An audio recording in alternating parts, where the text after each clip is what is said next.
There's no doubt about it. And I know that's probably not a traditional message for a graduation ceremony, but hey, I'm telling you, embrace it, because it's inevitable.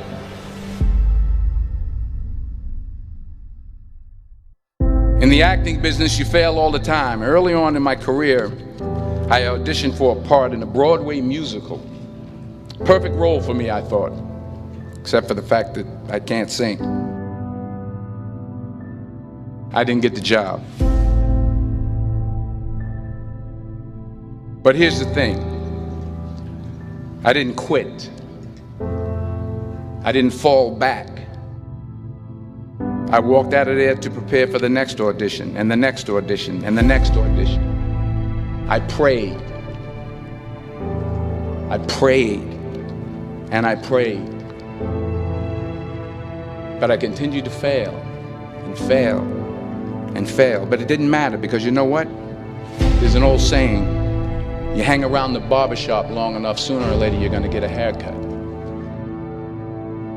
So you will catch a break, and I did catch a break. Last year, I did a play called Fences on Broadway. But here's the kicker. It was at the Court Theater. It was at the same theater that I failed that first audition 30 years prior. The point is, every graduate here today has the training and the talent to succeed. But do you have the guts to fail?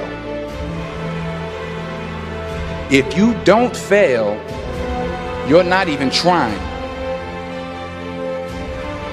I'll say it again. If you don't fail, you're not even trying.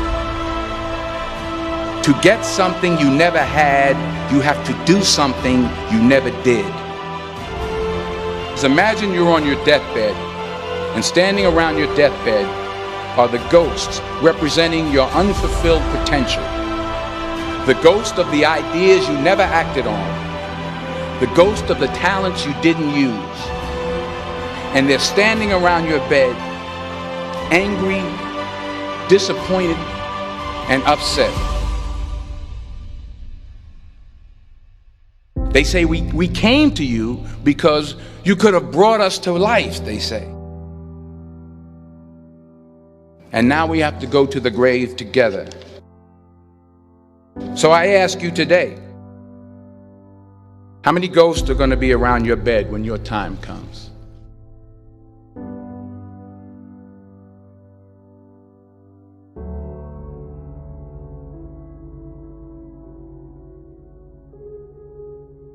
I just got back from South Africa. It's a beautiful country, but there are places there with terrible poverty that need help. And Africa is just the tip of the iceberg. The Middle East needs your help. Japan needs your help. Alabama needs your help. Tennessee needs your help. Louisiana needs your help. Philadelphia needs your help. The world needs a lot, and we need it from you. We really do. We need it from you young people. I mean, I'm not speaking for the rest of us up here, but I know I'm getting a little grayer. We need it from you, the young people, because remember this. You got to get out there. You got to give it everything you got, whether it's your time, your talent, your prayers, or your treasures. What are you going to do with what you have? I'm not talking about how much you have. Some of you are business majors, some of you are theologians, nurses, sociologists. Some of you have money, some of you have patience, some of you have kindness, some of you have love, some of you have the gift of long suffering. Whatever it is, whatever your gift is, what are you going to do with what you have? All right, now here's my last point about failure. Sometimes it's the best way to figure out where you're going.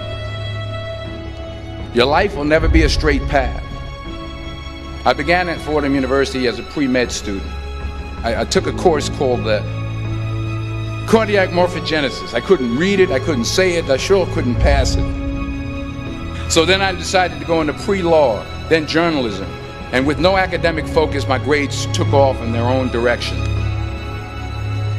I was a 1.8 GPA And the university very politely suggested that it might be better to take some time off. I was 20 years old. I was at my lowest point. And then one day, and I remember the exact day, March 27th, 1975, I was helping my mother in her beauty shop. My mother owned a beauty shop up in Mount Vernon. And there was this older woman who was considered one of the elders in the town. And I didn't know her personally, but I was looking in the mirror, and every time I looked at the mirror, I could see her behind me, and she was staring at me. She just kept looking at me. Every time I looked at her, she kept giving me these strange looks. So she finally took the dryer off her head and she said something I'll never forget. She said, "Young boy, I have a prophecy, a spiritual prophecy." She said, "You are going to travel the world and speak to millions of people." And in the years that followed, just as that woman prophesied, I have traveled the world and I have spoken to millions of people through my movies. Millions who up till this day couldn't see me, who up till this day I couldn't see while I was talking to them, and they couldn't see me, they could only see the movie. They couldn't see the real me. But I see you today, and I'm encouraged by what I see. And I'm strengthened by what I see. Because taking risk is not just about going for a job. It's also about knowing what you know and what you don't know. It's about being open to people and to ideas. The chances you take, the people you meet, the people you love, the faith that you have, that's what's going to define you. Never be discouraged.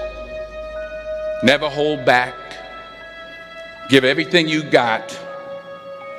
And when you fall throughout life, remember this: fall forward.